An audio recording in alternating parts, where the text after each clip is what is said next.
Entrevista do dia com Maria Lídia Flandoli, os desdobramentos do novo pedido de impeachment da presidente da República entregue ontem à Câmara Federal. Hoje entrevista o jurista Dalmo de Abreu Dalari, professor emérito da Faculdade de Direito da Universidade de São Paulo, figura de destaque na luta do Brasil pelo resgate do Estado de Direito e preservação da democracia duramente reconquistada. Obrigada, professor, por estar conosco. Professor, nós temos falado bastante aqui no Jornal da Gazeta e eu tenho entrevistado várias personalidades, políticos e também estudiosos do direito sobre a questão da base jurídica para impeachment da presidente Dilma Rousseff. Ontem esteve aqui o jurista Hélio Bicudo. E, diante dessas opiniões divergentes de que, de um lado, se diz que há crime, sim, que justifique o pedido de impeachment. De outro, e o senhor, neste outro lado, já concedeu parecer, afirmando que não há crime que justifique pedido de impeachment da presidente Dilma. Por que o senhor afirma com tanta segurança que não há crime? Não, antes de mais nada, eu quero agradecer por essa oportunidade. Seu programa goza de grande prestígio. E há muitos anos que eu venho trabalhando, viajando, circulando pelo Brasil, no sentido de estimular as pessoas a conhecer o direito. Quer dizer, não é conhecer teoria jurídica, a se interessar pelo direito. E uma das coisas que eu recomendo é que todos tenham em casa um exemplar da Constituição. A Constituição é escrita com clareza e é sempre interessante, não é preciso fazer um curso de direito para ler a Constituição. Então, muitas e muitas vezes se diz alguma coisa que é claramente inconstitucional e então a pessoa que tenha em casa a Constituição pode fazer consulta e tirar a sua primeira conclusão. Esse é um aspecto que eu gostaria de ressaltar e até cumprimentá-la pelo trabalho que tem feito, que é estimulante para o desenvolvimento dessa consciência cívica. Certo, certo. E um outro aspecto preliminar que eu gostaria de expor é que eu não tenho e nunca tive vinculação com nenhum dos partidos políticos existentes no Brasil. Eu faço questão de ressaltar esse aspecto, porque, obviamente, a vinculação partidária, a participação em partidos, tudo isso acaba reduzindo a independência, acaba também, de certo modo, em muitas situações, comprometendo a própria isenção de ânimo. Há uma interferência deste fator. Bom, então, isso está posto e já claro. A minha formação é jurídica, eu acredito no direito e eu tenho a minha Bíblia, que é a Constituição. Bom, então agora, em função da sua Bíblia, a Constituição, a base do seu argumento, que não há crime praticado pela presidente da República que justifique um pedido de impeachment. Certo. Então, para dar resposta assim, bem objetiva e direta a isso, é preciso, entretanto, começar acentuando um ponto que é básico e é muito importante que todos os brasileiros fiquem conscientes disso. O chamado impeachment é um processo de cassação do mandato, de interrupção do mandato. Então, a pessoa fica impedida de continuar cumprindo o seu mandato. Isso tem consequências extremamente graves. Então, se nós pensarmos nisso, um presidente da República tem um mundo de responsabilidade, de realizar obras, de executar serviços, todos de grande relevância para todo o povo. E para realizar isto, ele primeiro tem que definir objetivos e depois ele necessita de um corpo de auxiliares. Os mais importantes são os ministros. Então, ele atua buscando a realização de serviços públicos a partir desta programação e com base nos seus ministros e auxiliares. Ora, se ocorrer a cassação ou impeachment, tudo isto cai por terra.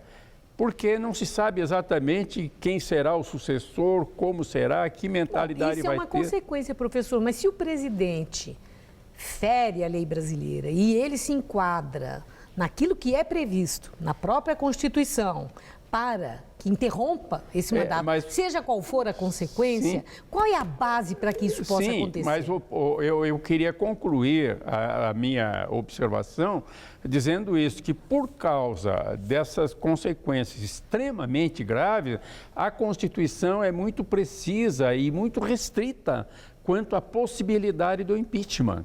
E então eu vou pedir licença para fazer aqui uma pequena leitura do artigo da Constituição, que é fundamental. O impeachment toma por base e se fundamenta na comprovação da prática de um crime de responsabilidade. É um tipo especial de crime previsto expressamente na Constituição, no artigo 85. E o que é que diz a Constituição?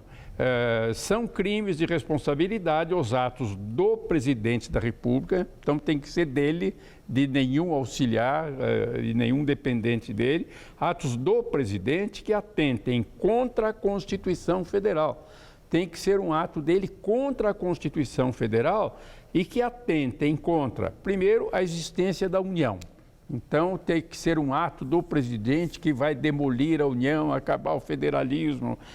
Segundo, que atente contra o livre exercício do poder legislativo, judiciário, Ministério Público e poderes constitucionais das unidades da federação. Então, tem que ser um ato do presidente que impeça a liberdade de ação do legislativo, do judiciário, Ministério Público, inclusive governadores de estado. E depois, outra hipótese, um ato do presidente que impeça o exercício dos direitos políticos, individuais e sociais. Então, ele tem que praticar um ato que impeça as pessoas de exercer os seus direitos. Em seguida, um ato dele contra a segurança interna do país, que ele faça alguma coisa que comprometa a segurança interna. Penúltima hipótese, não, ainda antes, a probidade na administração. Probidade na administração, mas ato do presidente contra a probidade na administração. E eu vou depois voltar a isso ao pormenor. Depois a lei orçamentária, que ele tem que praticar um ato que seja proibido pela lei orçamentária, que contraria a lei orçamentária. E, por último, um ato que impeça o cumprimento das leis e decisões judiciais. Então, o que eu queria ressaltar é que isso tudo é expresso na Constituição. São essas as hipóteses, não cabe outra. Então, se não houver o enquadramento nessas hipóteses, não cabe. E aqui, então, eu acrescento um dado constitucional que complementa essa ideia, que é fundamental. É o disposto no parágrafo 4º do artigo 86. Eu vou pedir licença ao senhor e peço desculpas. Nós não vamos dispor de um tempo para... Eu pediria uma síntese, para que o senhor exemplifique com todos os dados e parágrafos da Constituição. Não, mas eu vou fazer só mais uma citação aqui, que é fundamental, que diz isso: o presidente e responde à sua indagação.